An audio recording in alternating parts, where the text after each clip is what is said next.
Hello, it's a sincere pleasure and an honor to welcome you to my course. I'm certain that you've already reviewed the course syllabus and the course description, and perhaps you already have an adequate impression of what awaits you in my course, or perhaps not. Therefore, just in case you require a more personal touch, I'd like to take a few minutes here to briefly provide you with a personal expansion of what you should expect from my class. The primary components of this expansion are an overview of my conceptual framework and teaching style, an overview of my pedagogy as it regards Blackboard, and a list of what you need to do in order to be successful in the course.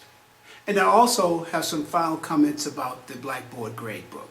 First, a little bit about my teaching style. I love to teach, and I trust that you'll perceive my passion within the assignments of the course. I'm always aware that my students learn in different ways, so you'll notice that my assignments will attempt to accommodate your various learning styles. For example, reading assignments focus on those who learn best via the reading mode, as do visual, oral, and other additional modes of learning. My course is activity-centered. Although there's a substantial amount of information that you'll be required to comprehend and understand in order to complete these activities, they are no less activity-centered. You've probably already discerned the mastery of critical thinking skills as the overarching goal of my course, and you'll be challenged to pursue this mastery. While I'll be there for you every step of the way, you must remember this goal when completing your assignments. Now, what should or must you do in order to be successful in this course? Well, first, complete all assignments, even those for extra credit. Many times, students have a misunderstanding of where they are in the course, and those extra credit assignments will go a long ways to keeping your final grade balanced. Second, complete assignments early, just in case you experience technical problems. It's not uncommon for students to wait until the last minute to complete an assignment and have technical problems with Blackboard or other issues which prevents them from completing the assignment. Third, thoroughly read and then reread again, and then comply with the instructions for any assignments. What you're going to find in this course is that in the instructions for the assignment, I will delineate everything there is, and I will also give you every opportunity to understand what it is I expect from the assignment. Now, those instructions sometimes may seem very long, but read them anyway. Digest them, understand them, and then read them again, and then comply specifically with every aspect of those instructions. Fourth, always write clearly and convincingly. And never ever assume that I know what you mean. You know what I'm saying? All right. And finally, fifth, never ever time out. Now, by timing out, I mean you start an assignment and then you may rest or stop, and keep in mind that you are in Blackboard and you may go and do something else. I'll have more to say about that when I talk about Blackboard. But never ever time out. Blackboard will time you out. So once you start an assignment or an assessment, be prepared to complete it at that time, because system delays will often occur and your assignment will be frozen. And keep in mind, I do not allow makeups or restarts. Once again, I don't allow makeups or restarts. Next, stay focused on the goal and don't ever procrastinate. By procrastinating, I mean, well, you might say, okay, this assignment is due next Tuesday, I'll wait until Sunday or Monday to start. That is procrastination. Another example of procrastination might be that you've been doing very well in the course, you think, and you have an A or B average, which is what you want. So you will take some time off from an assignment.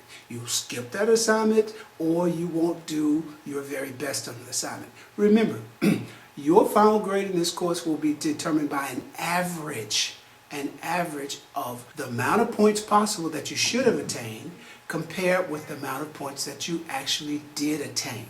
So when you miss an assignment or you don't do well on an assignment, then those are points that you're leaving on the table. Never ever leave points on the table. And finally, after each assignment, please ask yourself this following question. Why is this important to my ability to be a fully functioning human being in my society? This is what I call reflective assessment.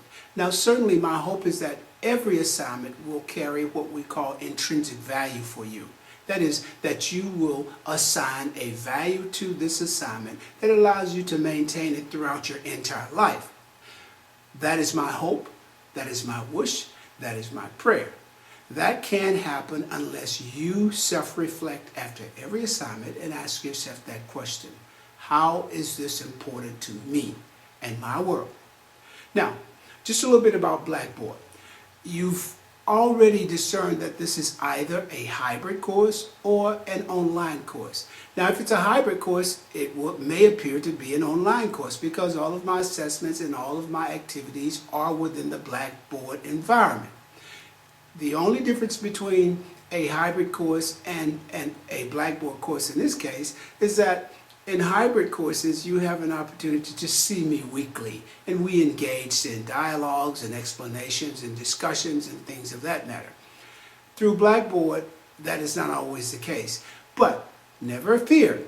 As much as possible, even in my Blackboard courses, you'll see friendly essays and lectures such as this, because I want to always be personally connected with each one of you.